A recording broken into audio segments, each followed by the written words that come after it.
Hi everyone, and welcome to my podcast. I have with me Lauren Reed Williams today. She's absolutely amazing, a superpower. Right? When I was reading about her, I was like, oh wow, I can't wait to have a conversation and ask her some great questions around her life and career. And now I know even how many kids she has, so I'm even more interested in what she built. So look, she's a founder and CEO of the Reed Public Relations, and I'm really curious because they were winner of the best place to work, and I think best place to work is pretty great achievement to run, agency and also being the place of that great culture and leadership and fulfill people's needs, in the work environment. I think that's very important as well. So yeah, she's co-founder of Wealth Over Women as well, platform where they supporting women and trying to help them to have better relationships with money and themselves. So I can't wait to hear all about that. Welcome. Thank you. Thank you for having me. I'm very excited. Yeah, with Lauren, we supposed to do this earlier, and I loved it because she was like, "Oh my God, like I have my small one here, baby," and I said, "That's okay, I have a baby here as well, so I know how it is." So we decided to change the date, so we actually have full focus on today's session, and we can have a great conversation. Look, I'm really curious to ask because I know you mentioned you have four kids, four kids and building the business, and now building another platform. It's quite a lot, right? So I want to know.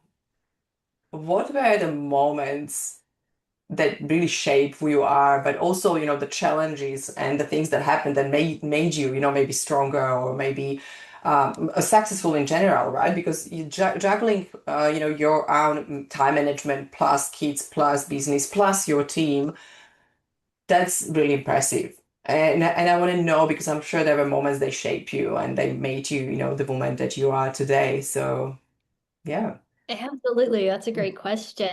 As far as like the working mom thing, I had my first son at 25. So I'm 43 now. I really don't remember working without being a mom at this point, Wow. right? I wonder like what did I do with all of my time before I had kids? So I don't really remember. I just being a mom it's as much of my identity as being, a business owner, a Yeah. PR agency owner. Um, and I think the birth of Jack Henry, my son. So I had two kids, and then my when my husband and I got together, I got divorced in 2020, and I met my husband, my now husband, pretty quickly. Um, and he had one Jacob, who is now 25. Wow. So my oldest is 16, Jacob is 25, and then we very quickly and unexpectedly got pregnant with Ezra, who is our 4-year-old. So I went from two kids to four kids seemingly overnight. Uh, Wow. I thought I was done. I was 39 when I found out I was pregnant with Ezra. And I just think that whole situation, not only like I felt like I was already thrown into motherhood, at a young age, which it's funny because like I don't think it's that young of an age, right? Like my Mm, mother was having kids, a lot of yeah. like our parents were having kids that young. Yeah. And so, but I was always the youngest mom, and now I'm the oldest mom. At preschool, I'm like so much older than everyone else. You're not oldest one, I'm oldest one, so that's okay. I was gonna say you know what? Having been pregnant and given birth at 25, at 33, and then at almost 40, like um Difference. I'm a better mom now. Oh, yeah. Like I'm so much more chill now um with the third. But I think I just don't remember, I don't even remember not working, running, owning a business and not being a mom. So it's just so ingrained into everything I do. Like I am as much a mom as I am an agency Yeah. owner. And, Okay. there's never been a perfect balance. And I So, think, go ahead. Yeah. no, no, I'm okay. So when that is pretty much your identity, I'll be maybe curious to go backwards a little bit and maybe find out a little bit more. So what made you actually start your own business? Yeah. Survival. I did not plan on starting a business. I grew up, my parents were entrepreneurs. And so I always said I would never do that because Yeah, I that always makes sense. saw I saw, we were very much feast or famine. It was a roller Mm, coaster. yeah, My parents owned a seasonal business. So like in summer we were flying high, like yeah. eating out, like all the things. And there was this like joke, my sister's birthday's in January, and my brother's birthday is in June. And it's like Carolyn always got the shaft on her birthday because we were poor in the winter. And I remember even being like 12 years old and working in my parents' business and just wondering like, why don't we just save some of this money in the summer for the winter? Like, it Yeah. was just so obvious to me. But that was not my parents' entrepreneurial mindset. Mm, So my dad's business ended up going under when I was in high school, um, which was kind of a devastating situation all around. We almost lost our house. We didn't at the last minute. But I had a sour taste in my mouth mm, for owning your own business. So I said I would yeah, never do it. I thought the safe thing to do was go work for someone else and let it yeah. be their problem. Just let me do good work. So a few days out of college, I went to work at a PR agency. I knew I wanted to work in PR. I chose that major, a few weeks into my freshman year, not even really understanding what it was. I just knew my mother had made a comment to me when I was on the phone once, like, managing some issue between friends. I hung up and she's like, you should be in PR. And that just kind of stuck with me. Um, but I worked there for 8 years, and then there was just a lot going on with the agency, and it was kind of starting to go under. And I was so naive. I thought I was going to retire from that agency. I loved it there. I loved my clients. I loved my coworkers. I just thought I'd be there forever. Um, and it all changed in about 24 hours. Some Wow. things were happening. We were all finding things out, and then 8 people quit on the same day. And my bosses looked at me and they're like, you in or you out? And I'm sitting here weighing, okay, this ship is sinking. I was the breadwinner at the time. I really needed the income. Yeah, So I'm like, I can maybe pull another 2 months salary if I stay. But then something in me was like, I'm out. And so yeah, I just didn't have a job anymore. So survival. It was very much okay, what next? And I just started taking on clients. And within a week, I had replaced my salary plus some. And then within 3 months, I had to hire someone to help me with all of the work. And that read just took off from there. And I've really never looked back. I cannot imagine not owning my own business now. yeah. Uh, so it's Perfect. funny, the thing I said I never would do, Yeah. now I cannot. It's been the greatest gift of my life. Yeah, and I love that. I love the natural progress, and like you were actually kind of pushed out. Basically, you had to make Yeah. decisions, and then you decided, you know what, I will just continue doing what I'm doing, and not even thinking about business, but just taking help clients. So probably you just kind of continue, right? It sounds Yeah. smooth, so that's amazing. So okay, so when you think about, okay, so now you are running this amazing agency, and you have amazing team, and everything is going kind of smoothly.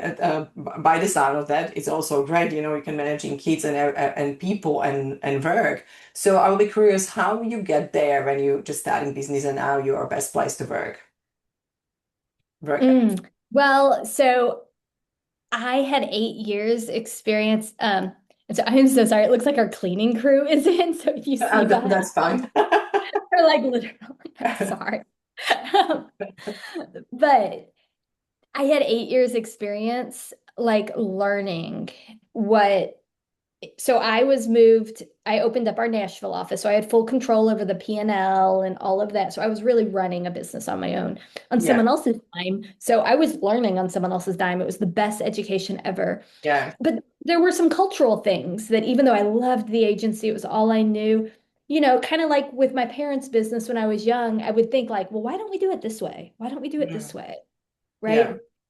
So when I started my own business, I very much knew like what I wanted it to look like. I didn't mm, know the past 8 years had been preparing me for this, but yeah, I just knew culturally, number one, like in a business like mine, where you sell consulting services and execution, our people are our most valuable asset. It doesn't matter how big our clients are, how much money they pay us. I can only go so far. I only have a finite amount of time. I have 24 hours in a day, and if I want to see my husband and kids, I have a lot less. So yeah, I knew I needed really, really good people. So we Yes. just become a people first agency. I mean, pe our people are our most important, most valuable asset. So I've just tried to keep that top of mind, and that it's really worked for us. I mean, obviously we focus on profits and metrics, and we look at all Yeah. of that. But at the end of the day, the years I've made the most money, I was the most miserable. Mm. So I can look back at the past 14 years and the years I've made the most, I was the most miserable. Mm. So I've learned to kind of look at different metrics as well. I mean, we I want love to it. be a profitable agency and we always have been, but it's Yeah. not because we're harping on the numbers all the Yeah. time. It's because I love it. are we developing our people? Is everyone feeling good about working here? Because if I'm pouring into my people, they're going to pour into our clients and do great work. Absolutely. Yeah, I'm 100% with you. And I think not only in consulting or service-based businesses, this should be the rule everywhere because we're working most of the time of the day, right? Like we spend 8, 9 hours, 10 hours in the workplace, Yeah. and then we have only 2, 3 hours with our family, right? At the end of the day. Mhm. So it's still work is still a big part of our life. I hope that will one day change and it will be at least half half, right? I think that should be like that Yeah. because I believe the productivity decreasing after, 8 hours or 5 hours of the day, in the day. Oh, Yeah, 100%. and I think giving people flexibility. So I will be curious, like if you have any maybe ideas or rules or techniques or things that you did with your team, so actually they are happy and they are working well together. And like you said, you're taking care of them. So I would like to know how that looks in practice because for our people that are listening,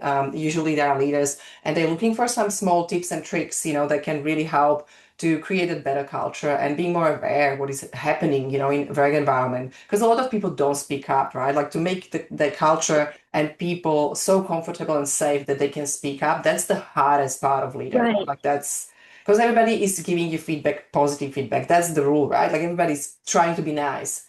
So how make people to be real and be, honest and open?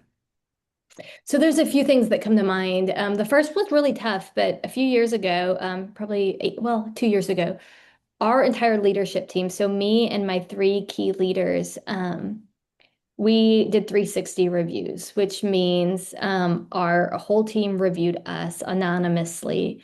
And that's because we recognize that we're their bosses. No one's gonna say, Lauren, Yeah, you're really difficult to work with, yeah, right? exactly. They want to keep their paycheck. Like, and not that there would be any retaliation. It's a hard conversation, to have with Oh your yeah, boss. So we did these anonymous 360 reviews, and I'll tell you, it was really, really difficult for the leadership team. confronting, Because right? As well. yeah. And there were no surprises in any of them. I know that I can appear distracted because I'm owning the company and trying to do a million things at once, Yeah. right? So one key takeaway for me was, a few people put in there, Lauren will come sit in on an internal meeting, but she's not really there. Mm, She has her computer love it. out. And to me, I thought, oh, I don't want them to think I'm gonna skip. I thought being there for them and halfway listening so I could pop in if they needed something was enough. But they took it as I'm not even paying attention to them. When really Yeah. I thought I was, and this sounds egotistical, but like gifting them with my presence, right?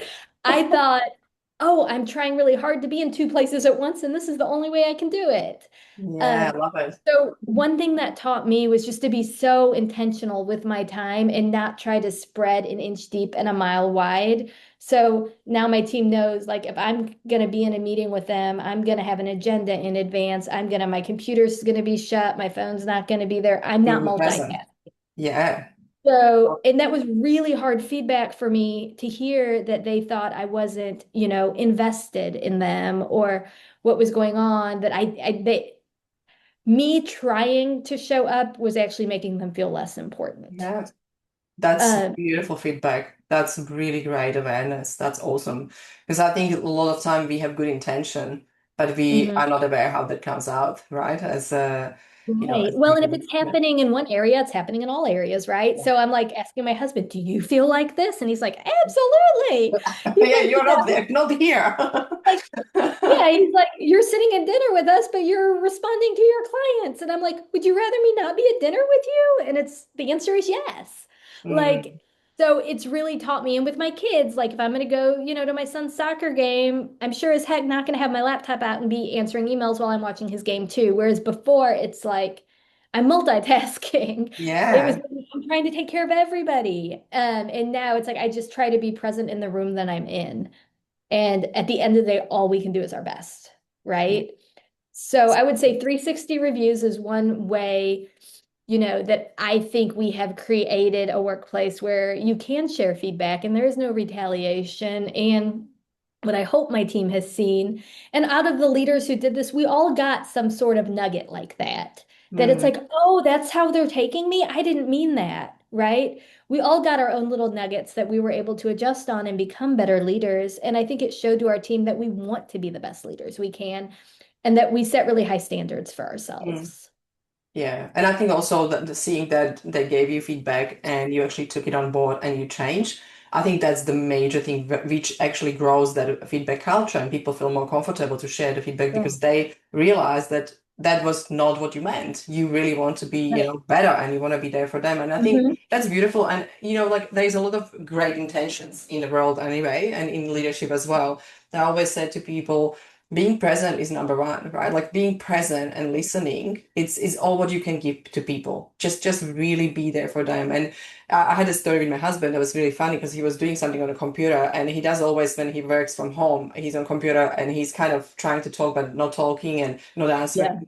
And one day it was like after a year of working from home, he actually stopped doing something when I asked him a question, and he actually turned to me, and I was like, wow, babe. I said, this felt really good. This feels first time that you actually listening.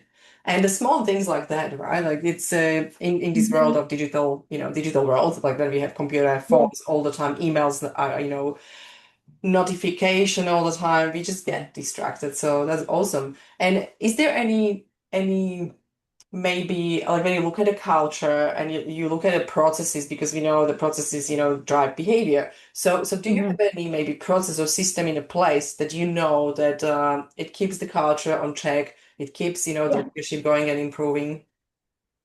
Yeah. Excuse me. So there's kind of a few things I want to talk about here. One is, a few years ago, maybe longer, we did a culture survey, and because I can guess at what benefits people want, but at the end of the day, what do they really want, right? Ah, I'm just love that guessing. one. If Love I'm it. telling you, so, we did a benefits survey because we have so many benefits. And I think kind of similar to what I mentioned earlier is we were trying to go like an inch deep and a mile wide, like offer something for everyone, right? So we really looked at like what are people using and let's put all of our resources here. And so like fully paid healthcare is a super important thing.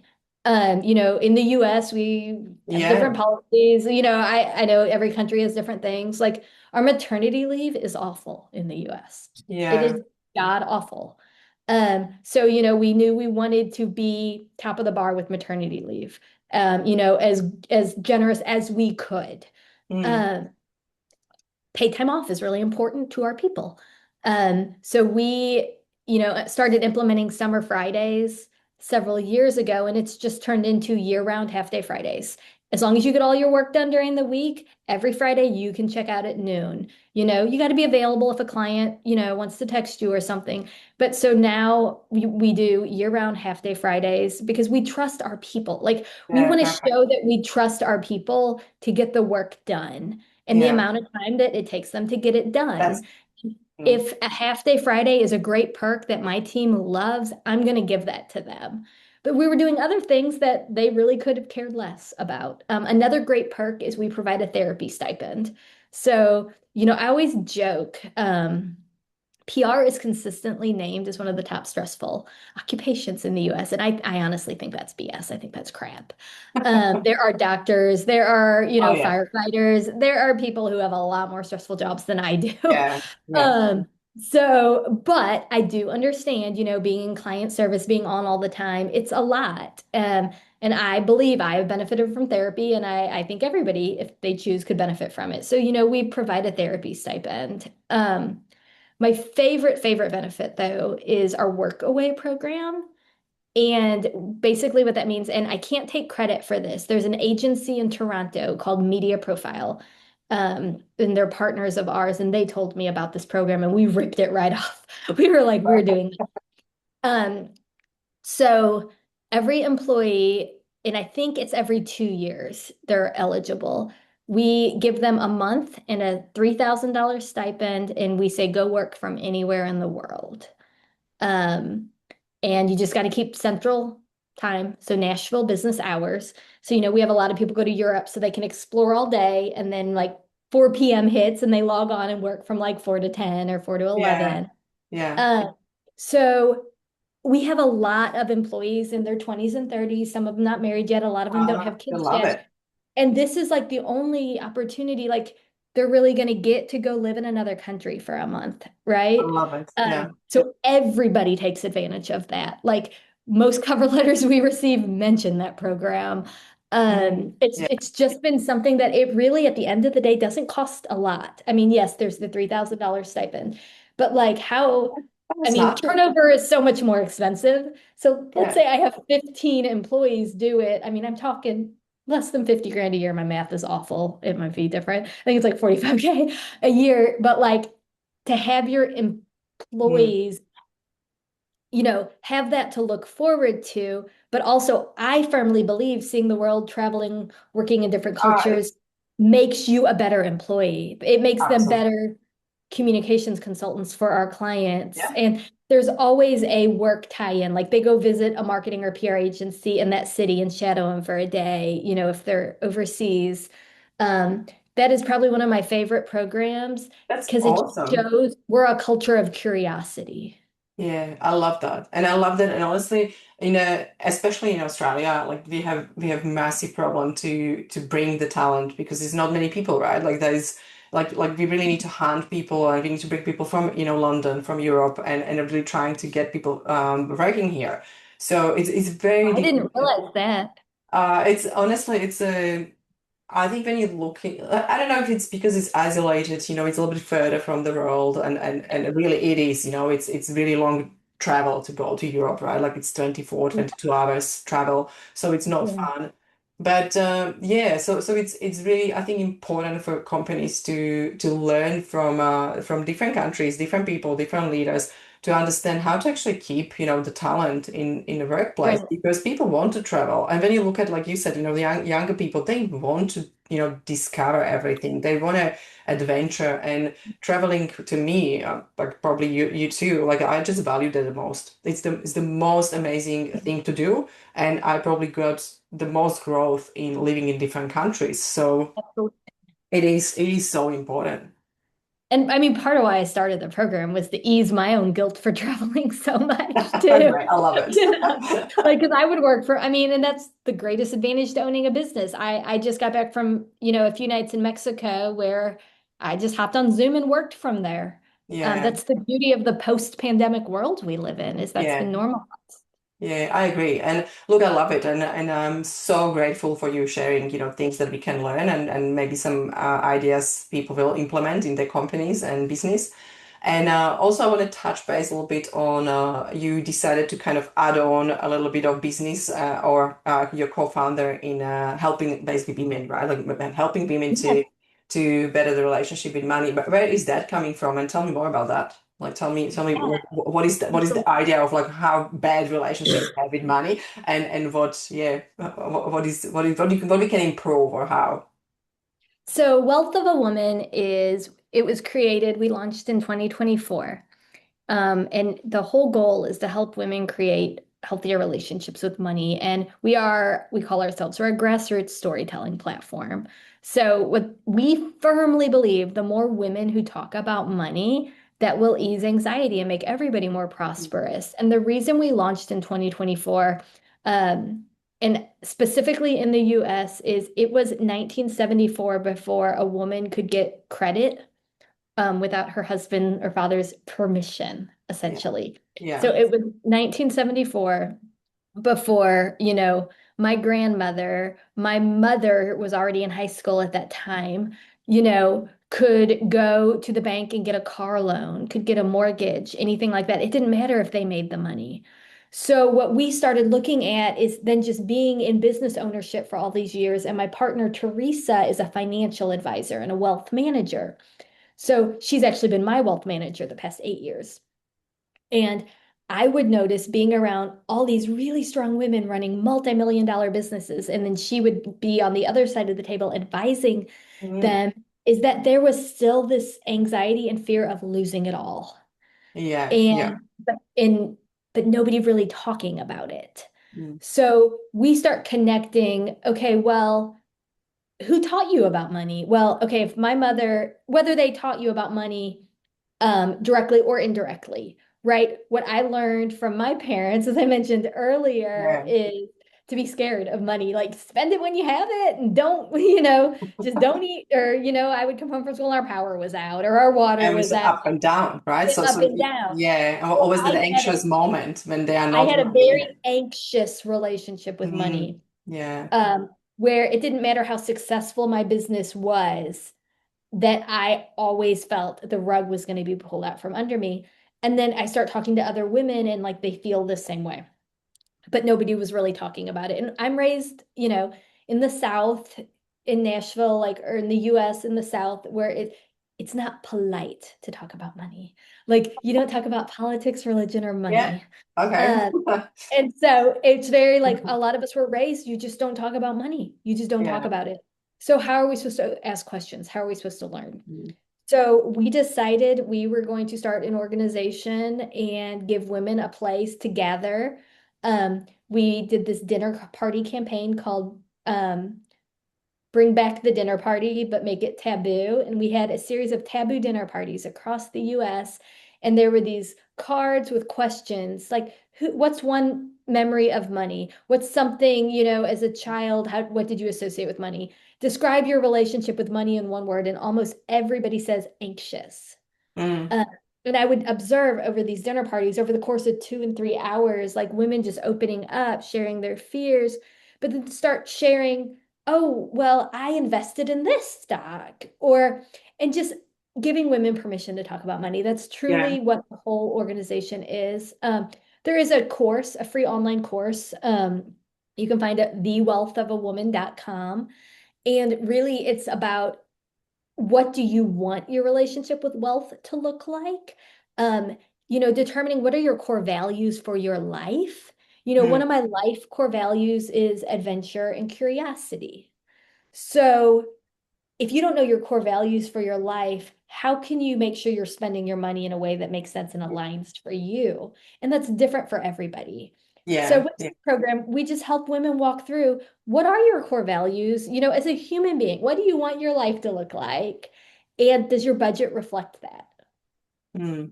I love that. And that's great because we're looking at, values alignment in culture, in leadership, in teams, in our life, but closely connected with actually how we spend money or what is the relationship with money. That's a great way to look at. And that's really good food for thought. Because I remember like a meeting as well, like I can agree, it's not only women, it's also men. There is always in business world or with business or between or within the business owners there is anxiety because it's always up and down, it's always, the good time and bad time. And not everyone knows how to manage that. So there is a lot of ups and downs in general. And I think that anxiety is coming from that because people know they will be again, without money because they already know there is a, cycle.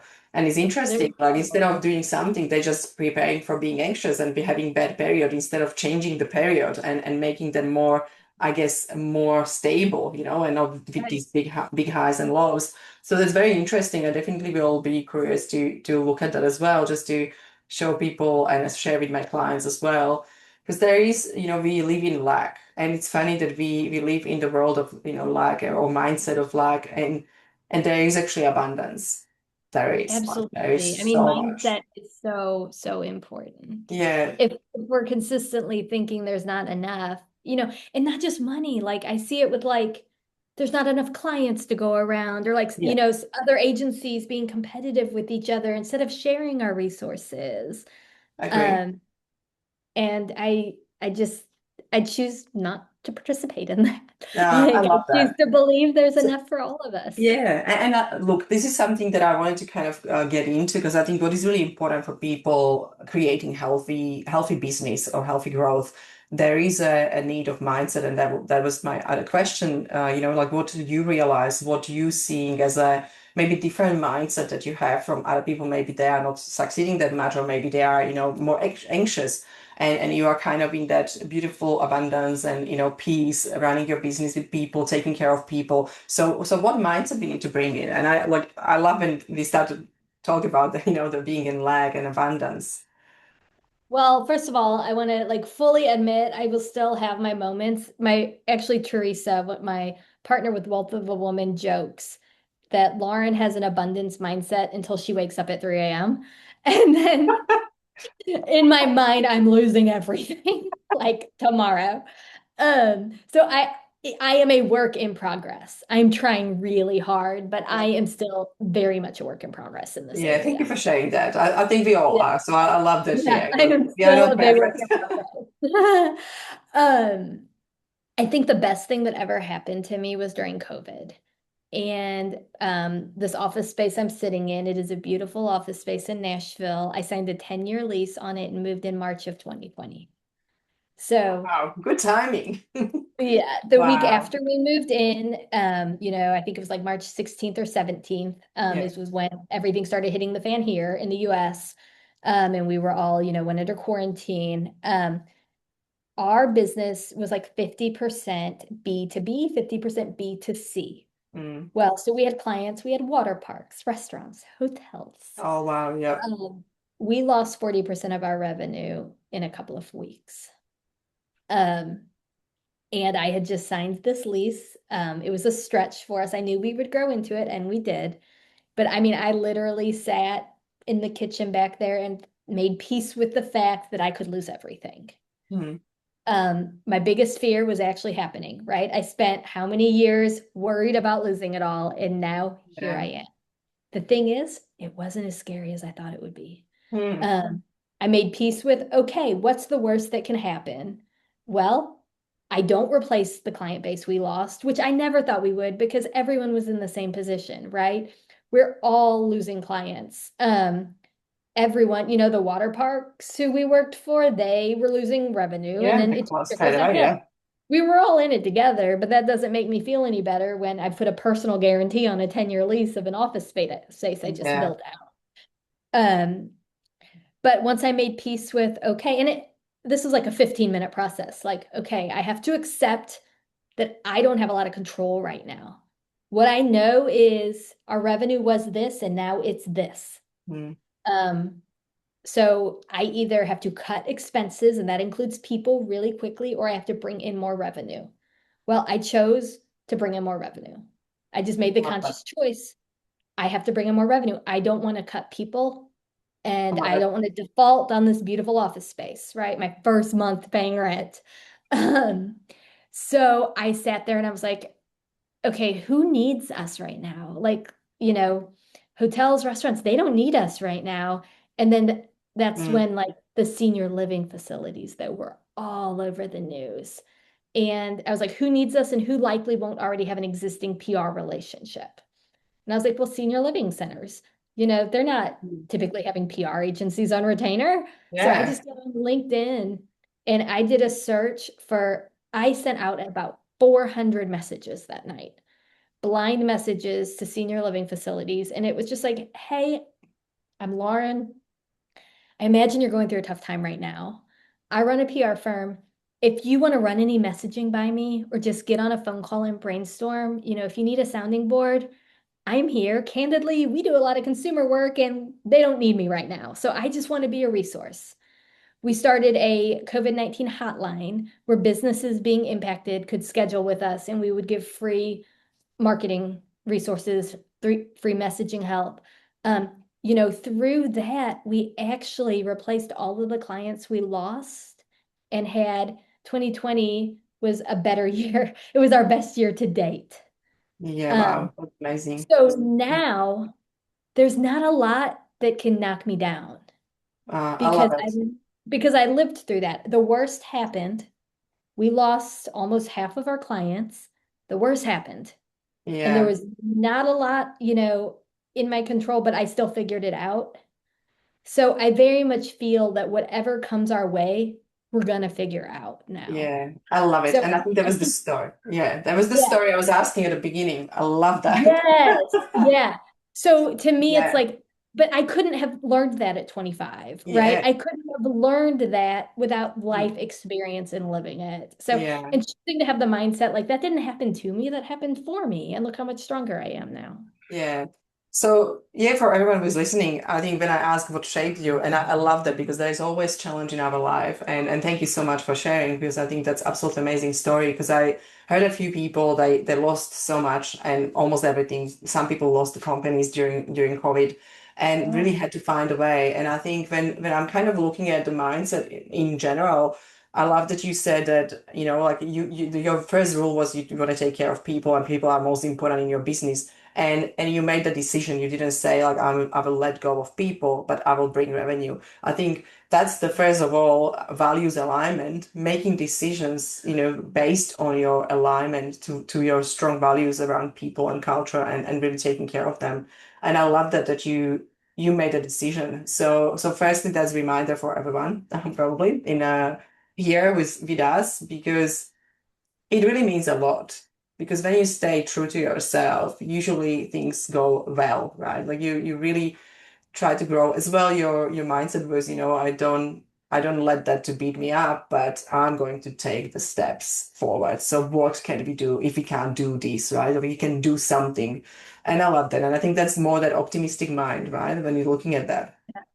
Yeah, so Yeah. yeah, absolutely. Relationship with failure, relationship with money probably improve as well in that situation when you realize, well, I don't have now, okay. So I'm still okay, Yeah. I'm still alive. I can just use my brain and Yeah. hands and people we have together we can just make change, right? So Yeah. I tell myself all the time, no matter what, I know how to work. yeah, Like if I lose it all today, I know how to work. And yeah. and my kids are healthy. Like that's really all that matters. Exactly. Yeah, I love that. Lauren, thank you so much for sharing all your beautiful stories and tips and tricks and things that you do. I'm really happy that I had a chance to talk to you, and I hope we Thank will you. meet again and we can talk more in about another ten years time, see where your growth is going and how a massive agency you're building. And yeah, I'm sure you will have more tips and tricks for us later on. So thank you so much. And for everyone who is listening, if you want to connect with Lauren, what is the best place to connect with you? Is that LinkedIn or is any contact you want Probably LinkedIn or Instagram. So on Instagram, it's at Lauren Reed Williams. And LinkedIn, it's just Lauren Reed. I don't know if I've added Williams I yet will because I will find a link and I will share it. So for everyone yeah. who's And listening, I then will put it in the notes. Don't worry, you thank will you. get all the links. You don't need to go search for it. You'll just click the Thank link in you. the description. Well, So thank you. Thank thank you very you. much, Lauren, and really appreciate your time here with us. Thank you. Thank you for having me.